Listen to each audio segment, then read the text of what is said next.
I confess, at these words, a shudder passed through me. There was a thrill in the doctor's voice, which showed that he was himself deeply moved by that which he had told us.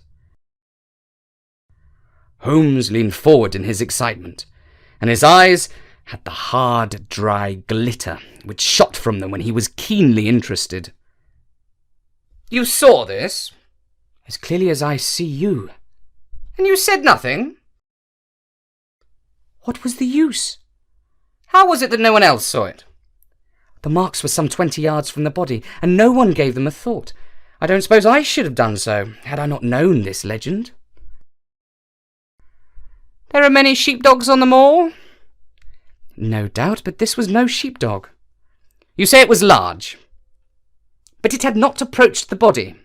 "No." "What sort of night was it?" "Damp and raw." "But not actually raining?" "No." "What is the alley like?" "There are 2 lines of old yew hedge, 12 feet high and impenetrable. The walk in the centre is about 8 feet across." "Is there anything between the hedges and the walk?" "Yes, there is a strip of grass about 6 feet broad on either side."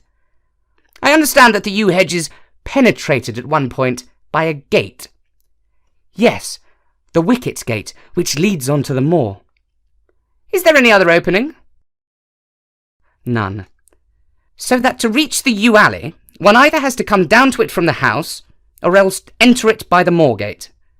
"There is an exit through a summer house at the far end." "Had Sir Charles reached this?"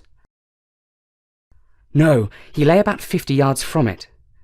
"Now tell me, Dr. Mortimer, and this is important, the marks which you saw were on the path, and not on the grass." "No marks could show on the grass."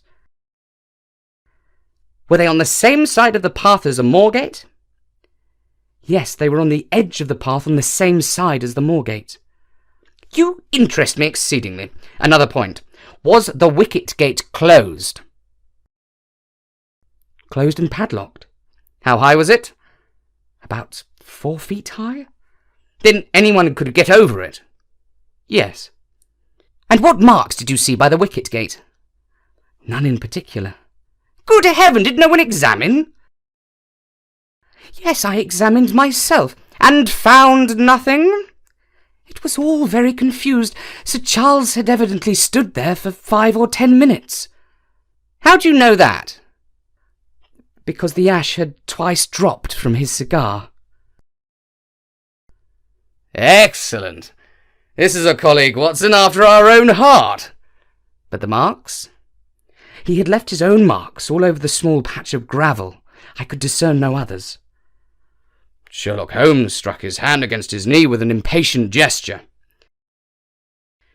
"If I had only been there!" he cried. "It is evidently a case of extraordinary interest, and one which presented immense opportunities to the scientific expert. That gravel page upon which I might have read so much has been long ere smudged by the rain and defaced by the clogs of curious peasants. Oh, Dr. Mortimer! Dr. Mortimer, to think that you should have not called me in at the time." "I could not call you in, Mr. Holmes, without disclosing these facts to the world, and I have already given you my reasons for not wishing to do so. Besides... Why do you hesitate?" "There is a realm in which the most acute and most experienced of detectives is helpless." "You mean that the thing is supernatural?" "I did not positively say so." "No, but you evidently think it." "Since the tragedy, Mr. Holmes, there have come to my ears several incidents which are hard to reconcile with the settled order of nature." "For example?" "I find that before the terrible event occurred, several people had seen a creature upon the moor which corresponds with this Baskerville demon, and which could not possibly be any animal known to science. They all agreed that it was a huge creature, luminous, ghastly, and spectral. I have cross-examined these men, one of them a hard-headed countryman, one a farrier, one a moorland farmer, who all tell the same story of this dreadful apparition, exactly corresponding to the hellhound of the legend. I assure you that there is a reign of terror in the district, and that is hardly a man who will cross the moor at night. I do not know what to believe." Holmes shrugged his shoulders. "I have hitherto confined my investigations to this world," said he. "In a modest way I have combated evil, but to take on the father of evil himself perhaps would be too ambitious a task. Yet you must admit that the footmark is material."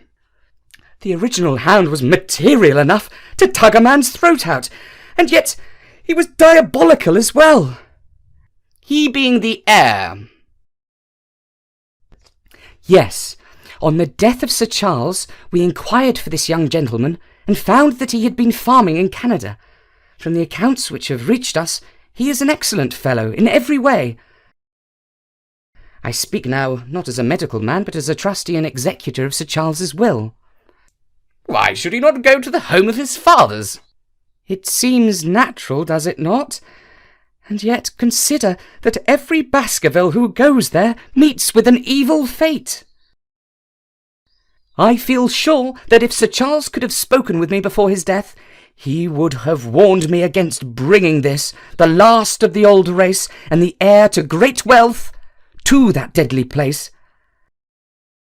And yet it cannot be denied that the prosperity of the whole poor, bleak countryside depends upon his presence. All the good work which has been done by Sir Charles will crash to the ground if there is no tenant of the hall. I fear lest I should be swayed too much by my own obvious interest in the matter, and that is why I bring the case before you and ask for your advice." Holmes considered for a little time. "Put into plain words, the matter is this," said he. "How long will it take you to make up your mind?" 24 hours. At 10 o'clock tomorrow, Dr. Mortimer. I will be much obliged to you if you will call upon me here. And it will be of help to me in my plans for the future if you will bring Sir Henry Baskerville with you." "I will do so, Mr. Holmes." "Did any see it after?" "I have not heard of any." "Thank you. Good morning." Unless I can help you?" "No, my dear fellow. It is at the hour of action that I turn to you for aid. But this is splendid, really unique from some points of view. When you pass Bradley's, would you ask them to send up a pound of the strongest shag tobacco? Thank you. It would be very well if you could make it convenient not to return before evening. Then I should be very glad to compare impressions as to this most interesting problem which has been submitted to us this morning." I knew that seclusion and solitude were very necessary for my friend in those hours of intense mental concentration, during which he weighed up every particle of evidence, constructed alternative theories, balanced one against the other, and made up his mind to which points were essential and which immaterial.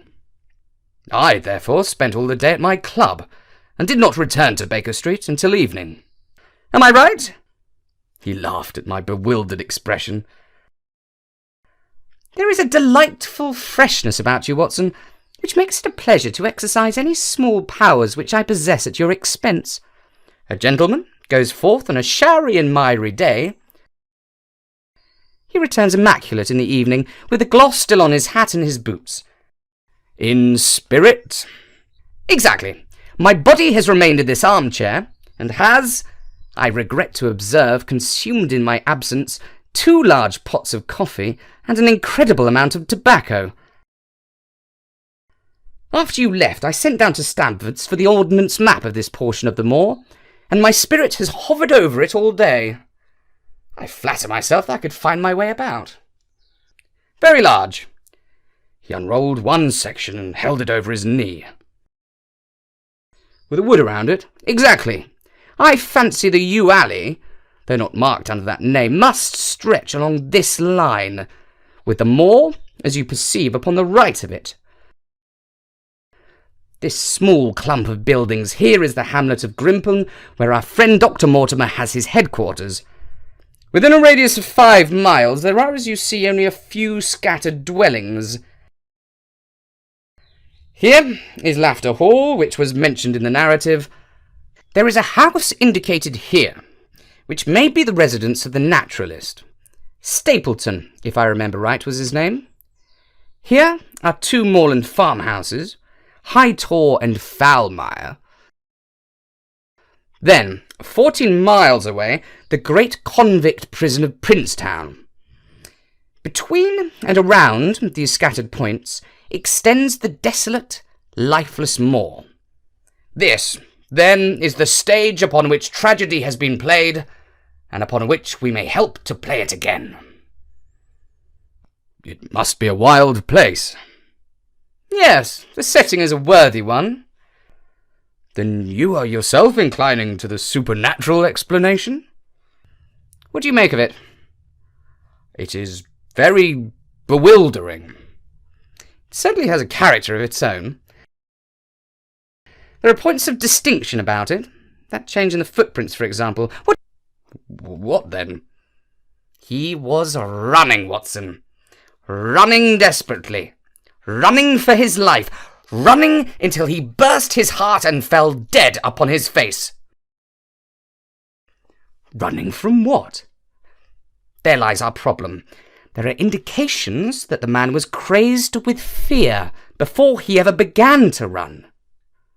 How can you say that? I am presuming that the cause of his fears came to him across the moor. If that were so, and it seems most probable, only a man who had lost his wits would have run from the house instead of towards it. If the gypsy's evidence may be taken as true, he ran with cries for help in the direction where help was least likely to be. Then again, whom was he waiting for that night, and why was he waiting for him in the yew alley rather than in his own house? You think that he was waiting for someone? The man was elderly and infirm. We can understand him taking an evening stroll, but the ground was damp and the night inclement. Is it natural that he should stand for 5 or 10 minutes, as Dr. Mortimer, with more practical sense than I should have given him credit for, deduced from the cigar ash? But he went out every evening. I think it unlikely that he waited at the Moorgate every evening. On the contrary, the evidence is that he avoided the moor. That night he waited there.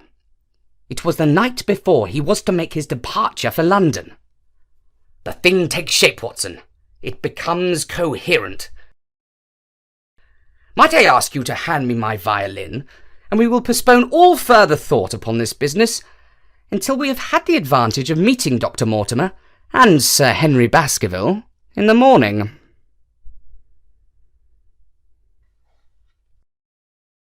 Thank you for watching this video. Please like, share and subscribe to the channel to see the latest videos. Thank you.